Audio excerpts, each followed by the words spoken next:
We're talking to Dr. LMadu2, and the topic is Cuba.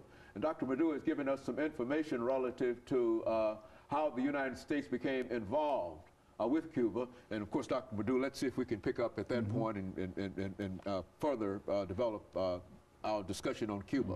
Yes, because of the policies, chosen by the Castro government, which was anathema to our own government, the Eisenhower administration, and subsequently, the Kennedy administration, started plotting to overthrow the Castro regime. This, led to the infamous or famous Bay of Pigs invasion, which in Spanish they call Bahia de Conchinos, Bay of Pigs. The invasion failed, of course, and after this, the Soviet Union as then came in. Khrushchev was leader of the Soviet Union at that time. They came in to support Cuba, so they put in missiles, all around the island. This was a threat, of course, to our government here. Kennedy, upped the ante and said that the Russians should remove all the missiles. Otherwise, the U.S., would not hesitate to attack, Cuba. But after some negotiations, Khrushchev, had a quid pro quo. They would remove the missiles from Cuba as far as we removed our missiles from Turkey. This was agreed, and this calmed down the situation. And because of the embargo, we imposed a big quarantine against Cuba, which exists up to today. The Russians came in with about $4.4 to $5 billion a year to the Cubans in economic subsidies, oil, food, you name it, imports and exports.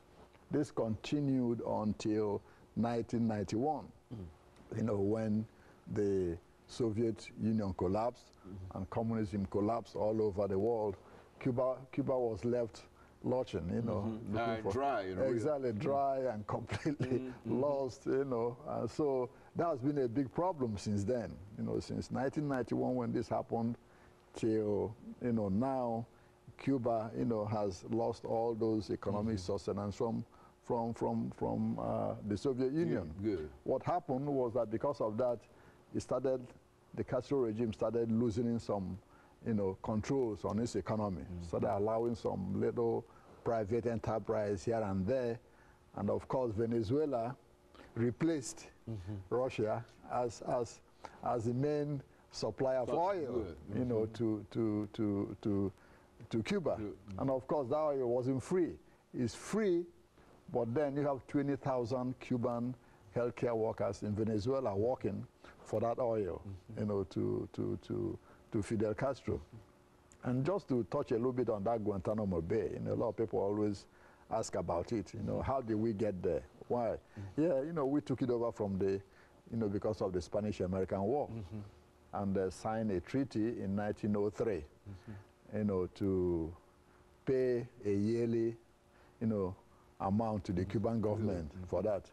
But up to today, that check has not been cashed. We still pay Cuba every year to lease Guantanamo Bay. We're still paying for that? Yes, still paying for it. Yes, it's on lease, legally. But Fidel Castro says he will never cash any of that check because it's blood money.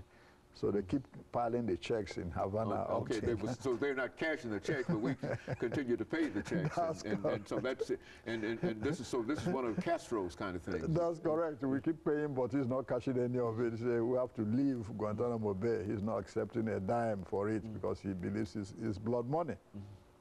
Now, having said that, what are the problems in Cuba?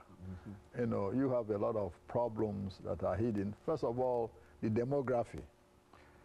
Some statistics that just came out, some say, well, Cuba is about, 55% white, 45% black. But then some statistics say, no, it's 55% black, 45% white. The 55% black might make more sense because after the revolution, you remember there was a whole lot of flight, of particularly middle-class whites, predominantly who left the country, thus making the black population, on the ascendancy. So that's a big problem. Up to today, the racial disparity in Cuba. It's a real racial thing in Cuba. Yes, even though, officially, it's a classless society. But a lot of black folks in Cuba started complaining now about discrimination in Cuba. In fact, not a very few months ago, a lot of black politicians and preachers in this country wrote to the Cuban government about discrimination against black folks in Cuba. The Cuban government says, no, things are better for blacks now, you know, than when Batista was in power, which is true. Which is true. Considering, yeah. Exactly, considering, which is true. Yeah. Because even 90% of Fidel Castro's support comes from the black folks in Cuba because of some of the benefits they've derived from, you know, the revolution. But things are not rosy. You know what I mean? It's not a worker's paradise, as anybody might assume. Now, what might say, well, since 1959, what are the accomplishments of the Cuban Revolution? What are its failures? You know, let's start with some of its successes. Yeah, one can say in the medical field, you know, Cuba probably has one of the best medical facilities and systems in the world today, regardless. You know, in Africa alone, you have over 15,000 Cuban physicians and nurses in Africa working up today. That's what you meant when you talk about Venezuela. Exactly. In Venezuela, you have about 20,000 Cuban, you know, medical workers working in Venezuela. In Honduras, you have thousands. In Belize, the same. In Bolivia, the same. In most third world countries, in fact, overseas, you have at least, at the minimum, 100,000 Cuban, you know, medical workers working. What you talk about medical diplomacy today, Cuba is using medical diplomacy to spread goodwill around the world. Officially, since 1959, about 70,000 physicians have been trained in Cuba. Doctors have been trained by Fidel Castro. More than the whole of African continent put together. Okay?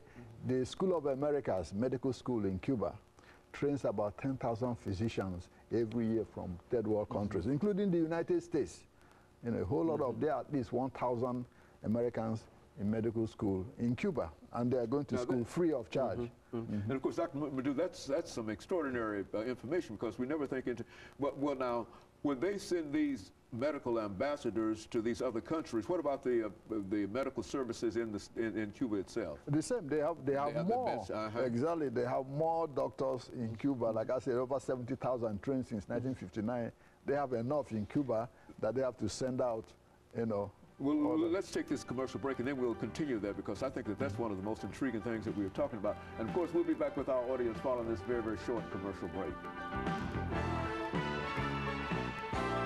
Show for today.